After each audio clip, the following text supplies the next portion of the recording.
Se abren los micrófonos para iniciar la tradición republicana del sonar informativo. Comienza el Jueves de Mayol. 8:38 y estamos de regreso en este sonar informativo. Con Alberto Mayol en la línea ya, ¿no? ¿Cómo estás, Alberto? ¿Qué tal, Pablo? ¿Cómo estás? Muy bien, Alberto, qué gusto escucharlo. Un gusto. ¿Qué tal, Rafa? ¿Cómo estás? El que suena ahí atrás es Federico, ¿no? Federico está con una mañana de octubre. Ah, bien. Del octubre rojo. Oye, Alberto, bueno, dentro de todo lo que ha pasado en este octubre, está la acusación contra el exministro Mañalich, que se cae finalmente, sí, que no prospera. ¿Qué pasó ahí? Sí. ¿Qué lectura le das tú a este hecho políticamente? O sea, yo creo que básicamente el gran problema radica en lo principal que la oposición utilizó un recurso que es legal, pero que además es un recurso fundamentalmente político, asumiendo una posibilidad de que eso prosperara, pero que en el fondo es un recurso que ha ocupado de manera tan sistemática, de manera tan frecuente, que sencillamente, como todos los recursos les acontece, se desgasta. Y además no construyes, porque cuando tú mueves todo tu mundo a partir de las mismas herramientas, incluso si te fuera bien, supongamos que a la oposición en todas sus formas, todas las acusaciones constitucionales hubiesen prosperado, el gobierno estaría, claro, le habría infligido al gobierno una herida muy grande, pero esa herida muy grande que le inflige al gobierno no se habría traducido en nada por parte de la oposición. No hay detrás de esa conducta ningún proyecto, nada escalable, para decirlo en el lenguaje del mundo de la innovación, nada que tú puedas tomar en pequeño y llevar a más grande. No es lo mismo, por ejemplo, que alguien que construye un proyecto, no sé, por ejemplo, lo que ha hecho Daniel Jadwe en Recoleta. O sea, tú tienes un proyecto de gestión comunal que tú consideras, habría que demostrarlo, pero tú consideras que es escalable a nivel nacional. Eso no es lo que está pasando, no es lo que está ocurriendo con lo que hace la oposición. Por tanto, era un recurso que era feble en ese sentido. Además, era discutible por completo que estuvieran los votos. En general, es bastante evidente que todas las veces que se ha ido a acusaciones constitucionales, de las cuales solo una ha prosperado, incluso cuando prosperó apenas, y prosperó en un contexto determinado que hacía más o menos imposible para muchos actores que incluso preferían que no prosperase la acusación, hacer algo distinto a tener que aprobarla. Entonces, en el fondo, tienes que asumir que la mayor parte del Congreso no desea acusar constitucionalmente, porque entiende que es una declaración de guerra y que no hay mayor posibilidad después de salirse de ella. Y por tanto, en ese contexto, no olvidemos que los parlamentarios también tienen sus problemas asociados al presidente de la República. Por ejemplo, los presupuestos todos los presupuestos vienen del Ejecutivo. Ustedes me dirán, bueno, sí, pero ¿qué importa para los congresistas? Importa porque en general los congresistas, igual en su región, en su distrito, andan señalando de manera sistemática que apoyan tal o cual proyecto de inversión, o sea, que apoyan el proyecto de construcción de un hospital, que apoyan el proyecto de X o Y desarrollo de una obra pública. Para eso necesitan tener algún grado de afinidad con el gobierno, y por tanto en general eso se modula. En estas condiciones era bien absurdo pensar que se pudiera lograr. E incluso esto ya se transformó en doctrina por parte de la oposición, con algunos parlamentarios. Ayer veía que 2 de los parlamentarios del Frente Amplio señalaban que a ellos no les importaba si las acusaciones no se conseguían, que lo importante era hacerla y marcar el punto ético de señalarlo. Bueno, todo ese tipo de cosas lo que hacen es destruir un recurso, porque se entiende mañana que la acusación constitucional no está hecha entonces para que funcione, sino que simplemente es una declaración. Y cuando tú conviertes cada herramienta jurídica en una declaración, pierdes en el fondo profundidad, peso, capacidad de acción. Sí, claro, pero además el hecho de que transformas el asunto en una guerra de guerrilla insostenible, donde por la propia lógica de la confrontación política tú no puedes convertir un gobierno en una guerrilla de acusaciones constitucionales sin consecuencias, digamos. La acusación constitucional no es un fin en sí, es un medio para algo. Exacto. Y además tú pierdes respeto. Claro. O sea, esto es como presentar una querella estúpida, ¿no? Cuando presentas una querella estúpida, es cierto que la mayor parte de la gente no se entera que tu querella es estúpida, porque la mayor parte de la gente no sabe eso. Pero, y porque no le importa tampoco cómo es la querella. Pero pierdes en ciertos segmentos, pierdes respeto, ¿no? Y cuando tú pierdes respeto, ojo, si tú presentas una querella estúpida y la ganas, ¿ya? Ganas respeto, porque significa que tienes mucho poder. Pero si tú presentas una querella estúpida que además va a perder, no tiene ningún sentido y pierdes todo el respeto de ciertos grupos. Esto pasa en todas las dimensiones de la vida social. O sea, en política, por ejemplo, pasa mucho que de repente hay actores políticos que les está yendo muy bien, pero que el mundo de la prensa sordamente por detrás, en bambalina, está ya considerando a los periodistas que trabajan en el sector que en realidad no es un entrevistado interesante, que no está diciendo nada, ¿ya? Que de verdad se está cuidando todo el rato, que no tiene gracia, que en realidad hay que hacerle la entrevista porque está de moda, porque todos están pidiendo la entrevista y porque los jefes, los editores plantean el asunto, pero ya se perdió el respeto. Eso, cuando se acaba tu moda, bienvenido al infierno. Entonces, en el fondo, construir herramientas sólidas es muy difícil en política. Es muy complicado. Y esas herramientas sólidas son las que, en el fondo, la oposición no ha construido. Y la acusación, entonces, se cae porque, en realidad, no se sostenía, no estaban las condiciones. Yo me acuerdo, por ejemplo, todo lo que se hizo en su momento para acusar constitucionalmente a Harald Beyer, por ejemplo, y ganarla. Se ganó apenas igual, ¿no? Como se ganan siempre estas cosas, solo apenas, pero se hizo todo un trabajo previo de situar, de poner a los parlamentarios en una posición en la cual si no aprobaban eran un poco enemigos del pueblo, ¿no? Esa presión hoy día no lo estuvo, a pesar de que estaban muchas condiciones para ello, porque el personaje, como todos lo conocemos, a Mañalich es un personaje complejo, que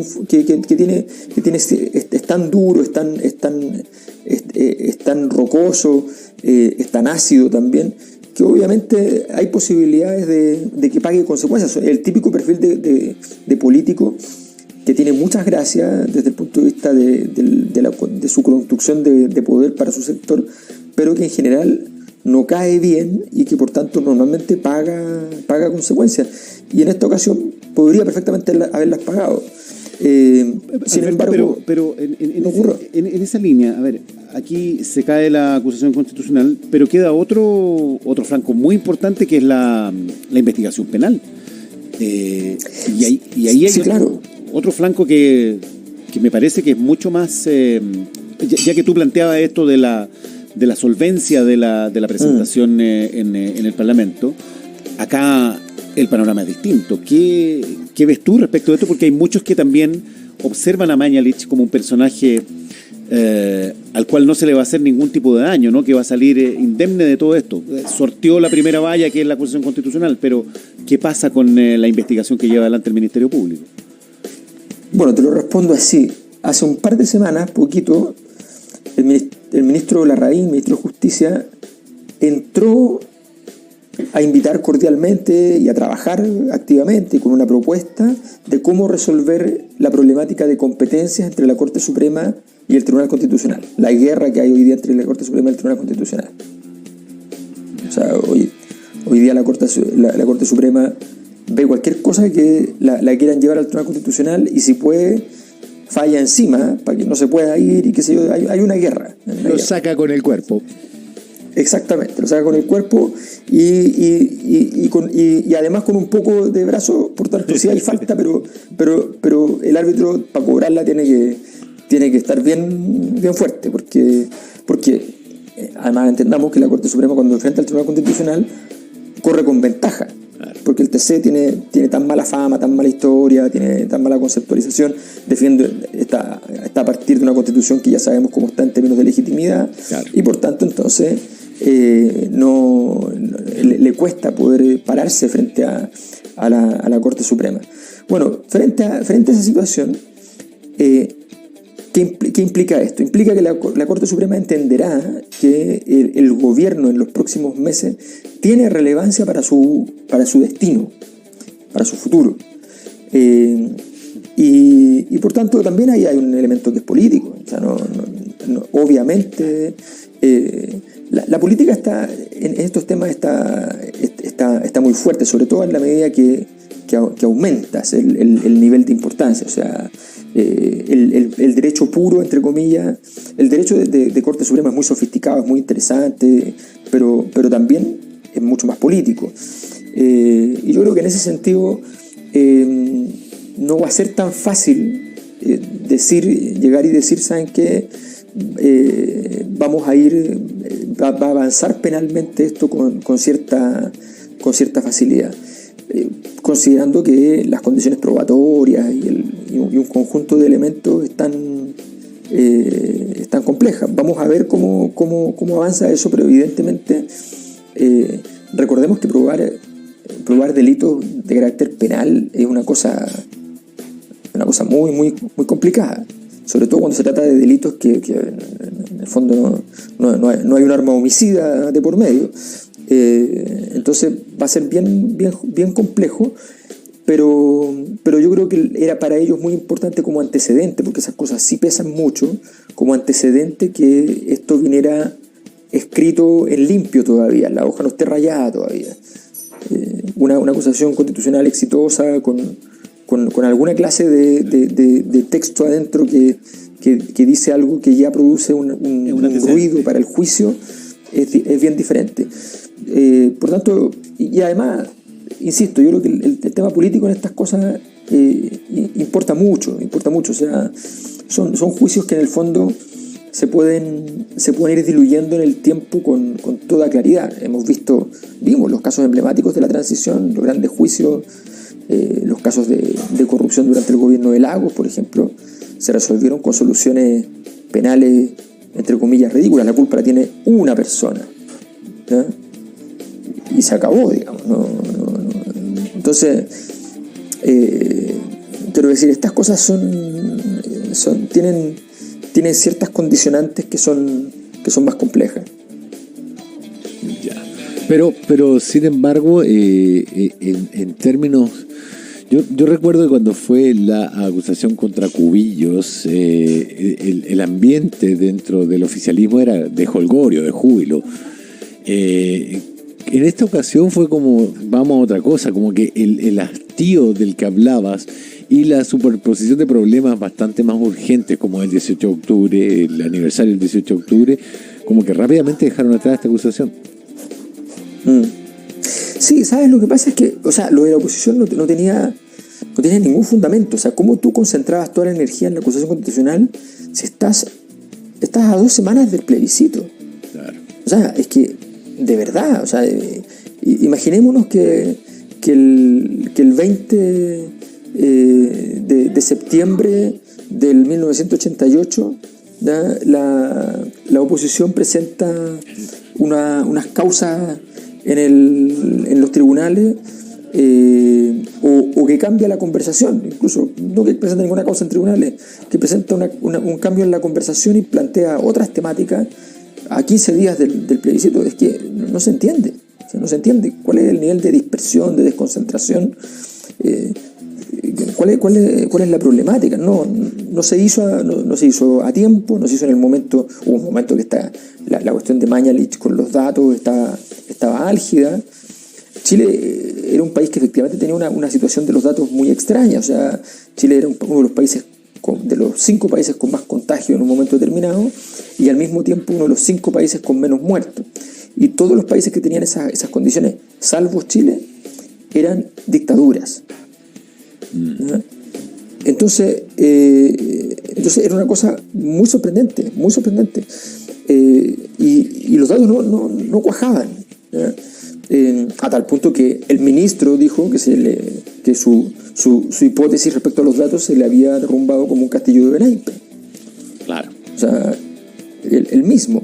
Lo que al decirlo es muy interesante porque confiesa el error, pero asume la ausencia de falta. Entonces, la frase sonó políticamente muy equivocada, pero en realidad tenía un elemento de corrección que seguramente él vislumbró, y era decir, sí, pues yo me puedo equivocar. Lo que no hay aquí es dolo. Exacto, ese es el punto. Bien, Alberto Mayol, como siempre, un gusto conversar contigo para mirar el panorama político. Nos encontramos la próxima semana, ¿no? Ok, de acuerdo. Saludos a Federico el Grande y su revolución. Hoy está, pero un amanecer de aquellos. Oye, la cosa nuestra. Estamos sacando encuesta. ¿Sí? Estamos sacando encuesta. Hicimos una encuesta porque tenemos seminarios hoy día hasta el domingo, ya a propósito del 18 de octubre, bajo el concepto de analizar qué tan refundacional es el momento histórico que estamos viviendo, si es más importante o no. Es bien interesante la encuesta. Nosotros vamos a ir mostrando los datos en general, pero una cosa y tiene que ver con lo que hablábamos. Una pregunta que hicimos que no tiene que ver con la parte refundacional fue la pregunta de ponerle nota a los presidentes de la República en los últimos 60 años en Chile. Ya. O sea, desde Jorge Alessandri hasta ahora, gobierno por gobierno.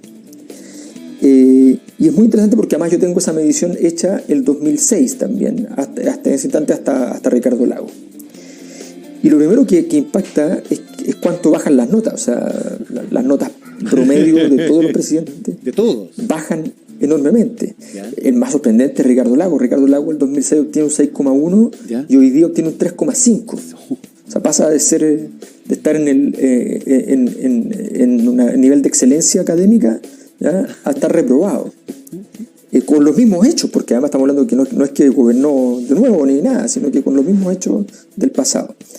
Entonces es muy interesante, pero lo más impactante a mi juicio es que las notas están muy bajas. Digo, en la última medición la nota más alta es un 4,5. ¿De quién? Que es Frei Montalva. Ya. La más baja es Sebastián Piñera con un 2,2. Ya. ¿Se evalúan los dos gobiernos? Se evalúa cada gobierno por separado. Ok.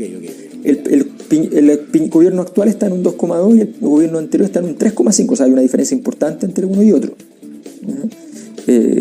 Igual el gobierno anterior de Sebastián Piñera queda entre los 4 peores en el fondo. Está en primer lugar, de abajo para arriba, digamos, está Piñera con un 2,2, después Pinochet con un 2,7, después compartiendo el tercer lugar el segundo gobierno de Michelle Bachelet con un 3,5 y el primer gobierno de Sebastián Piñera con un 3,5 también. Entonces es muy interesante mirar cuál es el nivel de que de 11 gobiernos de los últimos 60 años se reprueba a 7 de ellos, ¿no? Y cómo cambia la perspectiva de esos mismos gobiernos desde la historia en el pasado. O sea, por ejemplo, en el 2006 a Allende se le sacaba un 4,3, por ejemplo, aprobaba, y ahora sale con un 3,6, o sea, queda reprobando. Y todos así van cayendo sistemáticamente. Alberto, ¿y dónde se puede ver eso para que la gente que está interesada pueda echarle una mirada? Mira, yo puse en mi canal de YouTube, puse una presentación completa donde expongo los resultados de la encuesta, y además en mis redes sociales. De momento en las personas todavía no colocamos el informe completo, porque el informe completo nosotros lo vamos a mostrar en el seminario el último día, el domingo. Y ahí entonces se libera entero. Buenísimo. Ahí para los que estén interesados pueden ir a tener más datos. Ya, Alberto, súper, muchas gracias. Listo. Gracias, que estés muy bien.